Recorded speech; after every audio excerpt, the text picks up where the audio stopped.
കോൺഗ്രസുകാർ നാടിൻ മതേതര ബോധം വളർത്തി കുതിച്ചോർ. നമ്മൾ കോൺഗ്രസുകാർ നാടിൻ വികസന സ്വപ്നങ്ങളൊക്കെ തെളിച്ചോർ.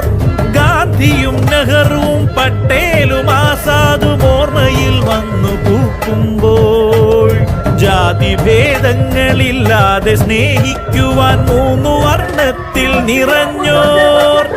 രാജീവും ഇന്ദിരയും ഇവിടെ ജീവൻ നൽകി രാജ്യത്തെ കാത്തു സൂക്ഷിച്ചോർ. നാനാ മതക്കാരെ ഒന്നിച്ചു കാണുവാൻ നല്ല കണ്ണുള്ള മനുഷ്യർ. നമ്മൾ കോൺഗ്രസുകാർ, നമ്മൾ കോൺഗ്രസുകാർ.